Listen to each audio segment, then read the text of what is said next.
This is Optimal Finance Daily, episode 1573.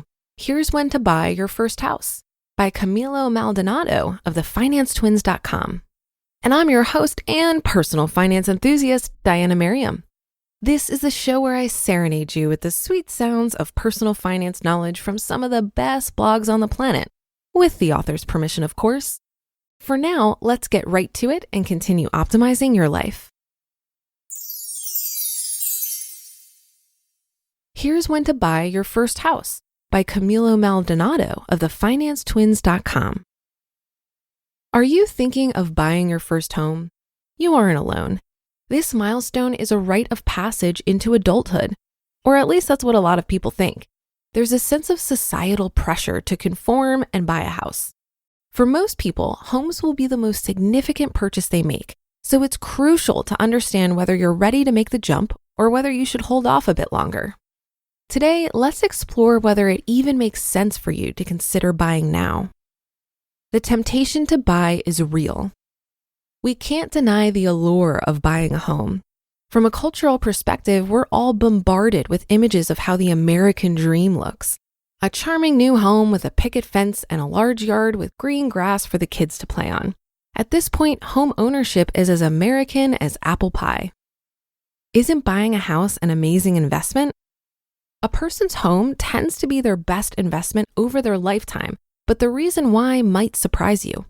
It's not because real estate is the best performing investment class. The stock market has historically outperformed housing prices. However, homeowners tend to hold their investments for a very long time and don't try to sell whenever the housing markets are up. Remember what we told you about trying to time the market. Hint, don't do it. Everyone says buying a house is a no-brainer. I mean, who doesn't want to build equity for themselves instead of making it for their landlord through rent payments? The problem with this line of thinking is that it assumes that paying rent is a waste of money. The truth is that unless you view a roof over your head and a safe place to sleep as a waste of money, then paying rent is not a waste at all.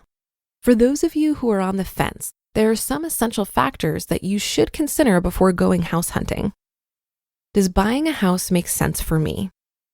Is your social and domestic situation stable? If you're planning to purchase a home with a spouse, significant other, or friend, you need to be sure about the relationship. People and relationships change over time, and you can't predict the future. But if you aren't confident about the relationship, then now is probably not the best time to buy a home with that person. The cost of buying and selling a house over a few years will likely end up costing you more than if you had rented. Alternatively, if you and your partner are hoping to very quickly expand your family, then jumping into that one-bedroom house isn't the right move.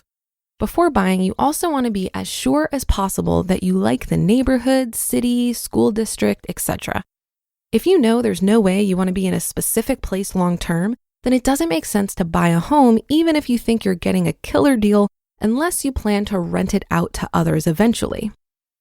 Are you currently working at a job you enjoy or industry you love and plan to be there for the foreseeable future? If switching careers or going back to school is on the horizon, it's probably also not a good time to be looking to buy a home, unless you have a very secure plan for making your mortgage payments. You don't want to go through a stretch where you won't be able to make your mortgage payments once your emergency fund runs out. If you think paying rent is a waste, it's not. Then imagine the feeling of making years of mortgage payments and having your house taken away. Again, things change and stuff happens, but if you're on probation at work, it makes sense to figure that out before buying a house. A new job may also make your new commute unbearable, so be sure to take that into account. Are you financially prepared to buy a home?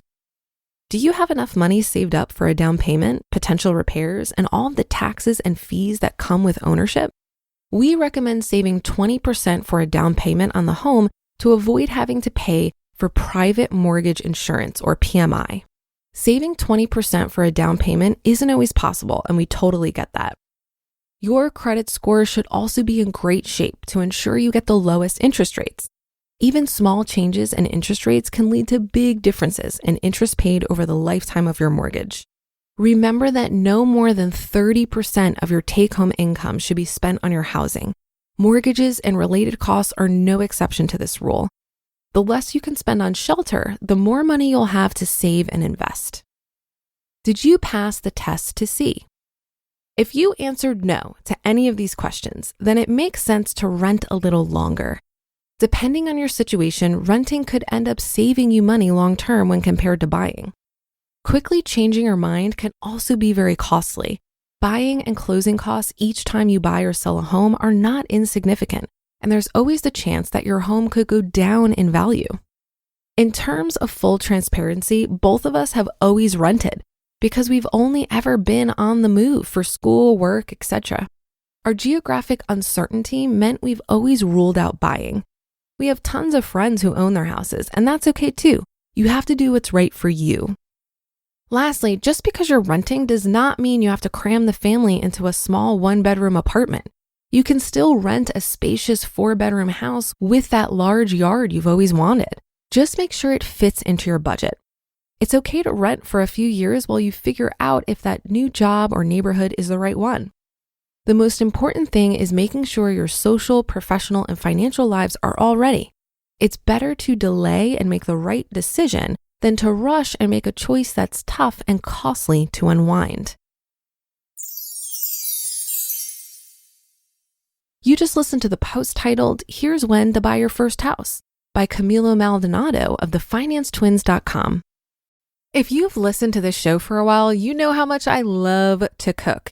And I also love how much money I save by cooking my meals at home. But I've noticed lately that I'm a little bored with my meal rotation, which is why I'm so thankful for our sponsor, HelloFresh, America's #1 meal kit. HelloFresh offers over 27 recipes each week, featuring a range of flavors, cuisines, and ingredients so you'll never get bored. You can try something new every week. And you'll be pleased to know that it's 28% cheaper than shopping at your local grocery store. Plus, you'll skip the checkout lines.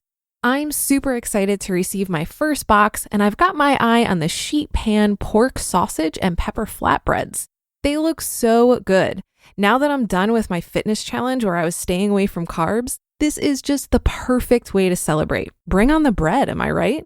Go to hellofresh.com/OFD14 and use code OFD14 for up to 14 free meals plus free shipping.